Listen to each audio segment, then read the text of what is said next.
let's do away with the hard numbers first. In ASEAN alone, we have something like 600 million people, but how many of these 600 million people do you think suffer from a disability? 10%? Quite close to it, but officially the numbers is only about 2.7%, which is a huge number in itself. It's 17 million. Yeah, so 17 million is quite a lot. But what are the lives of these 17 million people like in ASEAN, given our background, given who we are as Southeast Asians, how we look at disability, what happens? Within Southeast Asia, disability is often a topic that's very much hidden at home. We don't see a lot of disabled people. In fact, this morning at breakfast, I was speaking to a lady that was living in Hong Kong for a while. She said she fell down and hurt her leg. And was on crutches for a little while, and she felt so out of place because nobody opened the door, nobody helped. This lady's from the US, nobody helped her open the door, kept the door open, or everybody looked at her strangely. It's like there were no disabled people around, and she asked me, how come it's so strange in Asia? Do you all have that feeling as well, that you don't really see disabled people out there in the community? Yeah, that's because many of them are very well taken care of by family and friends at home. It's not that we don't have an education. Many of us do have an education, but we are very much mollycoddled. The attitude is very much towards taking care of, providing for the disabled person. As a result, the mindset for a disabled person is very much rooted in dependency on our caregivers. And imagine this, not just the disabled person isn't out there working, but the family members who are taking care of these disabled people, they perhaps work part-time, not as able to reach their full potential and do everything they can do. Do we have ASEAN leaders? Do we have ASEAN disabled people that are in the community contributing to our economy, contributing to our community, to the society, to everything in day-to-day life? The answer is yes, but not many of us, right? If we look at employment rate within Southeast Asia, people with a disability that are gainfully employed, first and foremost, that's quite a small number as well, because like in Singapore, right, the employment rate for disabled people is something like 12%. Not unemployment, but employment. And out of this 12% of the employment rate, right, that we're looking at, many of these disabled people are not exactly working at full capacity either. They're probably working in a sheltered workshop, making baskets, bicycle parts, different things like that, earning a meager handout.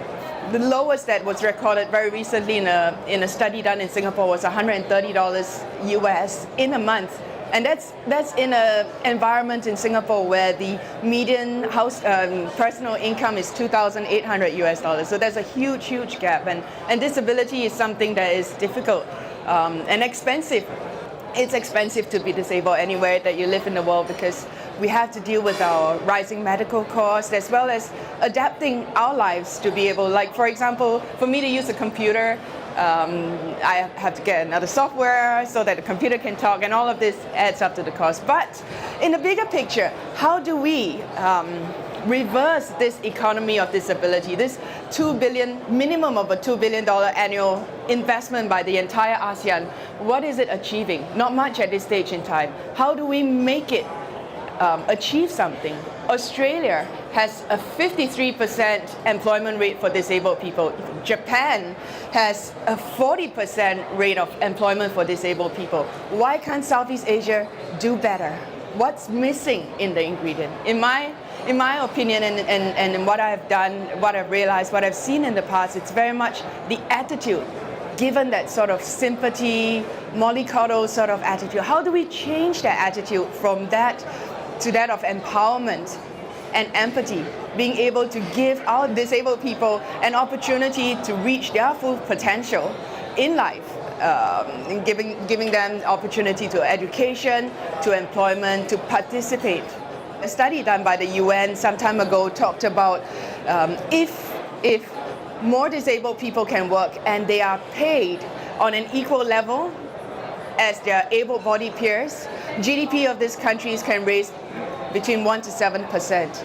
But if we look at it very conservatively, just 1% within Asia itself there will be a huge $80 billion increase in our GDP. So what's stopping us from doing it, and how do we get there? What we're going to do is spend the next couple of minutes, perhaps first and foremost, let me just answer some questions that there may be from the audience, and then maybe we can discuss a little bit further on how we can achieve this. Well, first and foremost, what we have done all this time is we have spent money keeping, in one form or another, our disabled people in environments where we take care of them. So be it handouts, social support, family support, put them in institutions. This costs us money, costs quite a lot of money if we think about it. 17 million disabled people, just $10 a month, that's $2 billion annually ASEAN collectively puts towards this. But if we can give them the skills to be able to work, give them the ability, give them the opportunity to be able to work, they not only gain a sense of achievement for themselves, because I think all of us are quite entitled to that, isn't it? When we are born, when we grow up, or even for our kids, when we see our kids grow up, we want the best for them, and we want them to be able to achieve something. That's where they feel fulfilled in life and be equal contributing members. So in that sense, when we can give disabled people that opportunity, it not only elevates the yoke that is placed on, that disability places on society, it can also help increase the productivity, the economy of communities that are more open and inclusive towards disabled people. Not just giving disabled people a simple job and giving them a bit of a charity handout, but looking at more equal employment opportunities, how we can modify the workplace. You know, sometimes it takes very, very simple and small modifications, like adjusting the height of the desk for someone that's on a wheelchair, and it can cost private companies as little as $80 to modify the workplace for somebody like that to be able to work. And moreover, the other thing which we are looking at is also giving the disabled person enough skill sets to be able to work in these jobs, because academically they may be up to scratch in terms of university degrees or high school education, but experience-wise, a lot of the extracurricular activities have not been done. And when we can raise this part of it, when we are able to give opportunity in terms of programs that can help bring them up to par in other areas other than pure knowledge alone, I think they can be perfect in the workplace just like anyone else. So basically, I think the first thing is empowering the disabled person to be equipped enough to be in the workforce, be an equal contributing member of society. Let's not make things easy for these people, because let me give you an example. If my employee is disabled, I bend the rules and I make things easy for him. I let him get off work at 4 o'clock, where everybody else gets off work at 5 o'clock. There is going to be a lot of dissatisfaction from the rest of the employees towards this one disabled employee. Give them the freedom and ability to reach their potential and what they can do, and empower them, give them the tools. What equipment can help them do their jobs the same as their other colleagues who are not visually impaired, for example? Would a computer that has a speech software help them, or training in terms of customer service orientation, would that make them help them be equal with the rest of their colleagues? From the colleagues' point of view, the regular able-bodied colleagues, the best strategy to help them be more inclusive towards the disabled is the company leading by example as well, having it very clearly communicated that we are an inclusive employer, and we want to build an inclusive community. So all of you employees are equal in that sense, and we get to where we are, we get promotions, we get bonuses, we get recognized for what we achieve, and not because whether we are disabled or not. And that's where everybody can learn to respect each other. First and foremost, I think society needs to have a certain amount of socioeconomic maturity before they're able to start looking at and thinking about different issues in society. Of course, disability being one of them, right? 50 years ago, when many of the ASEAN countries first started, we were dealing with a lot of internal issues that we were facing moving away from our colonial masters, dealing with communism, putting food on the table, all of these things, and there wasn't enough headspace to look at how we can be more inclusive or how we can have a more balanced life for everybody. However, I think today, as ASEAN is 50 years old, we are in a much better place. We may not be as mature as the Western countries like Europe and the US and Australia, but certainly ASEAN, I think, is mature enough at age 50 to start looking at how we can change mindsets. I mean, one simple thing is how we communicate to our children. You know, it's quite common that when I walk with my guide dog along, I hear, I might not be able to see, but I hear mothers telling their children, if you misbehave yourself and you always watch TV, one day you'll be blind too and you'll have to walk around with the dog, so poor thing.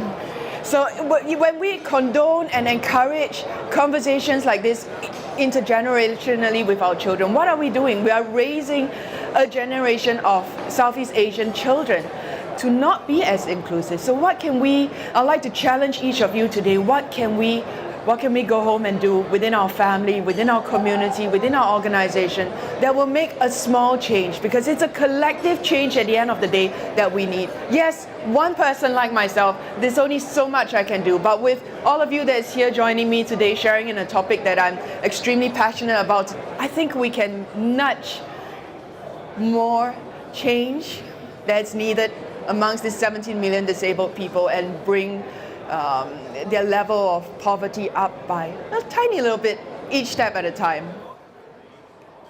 I would say that the first place you start is drafting out your standard, regular criteria, what you're looking for in an employee to fill the roles, and then go to either the universities there are in Cambodia itself or the NGOs that are dealing with different disabilities to go, hey, do you have anyone that fits this bill and able to do this job? Because they would be the best point of contact here in Cambodia in terms of that. Thank you very, very much, each and all of you, for contributing the different things that you have shared today. They're all very, very valid in this topic of disability dilemma. ASEAN is certainly heading into the next realm, the next sphere, and we are definitely heading for the next growth in ASEAN's economy. Don't leave our disabled countrymen behind. Let them be a part of this economic boom as well. Let us give them an opportunity, and the best way that we can do so is not to give them any special treatment. Treat them as disabled people, as regular folks. Expect the same things from us as you would from your able-bodied children or colleagues or friends. Yes, there are some things we can't do, but we can always find ways to work around them. So it's the attitude that we have towards disabled people. If we don't cut them any slack and they're expected to be an equal contributing member of society, we can learn to respect them and they can learn to respect themselves. And that gap that there is today will be a lot smaller in the years to come. Thank you.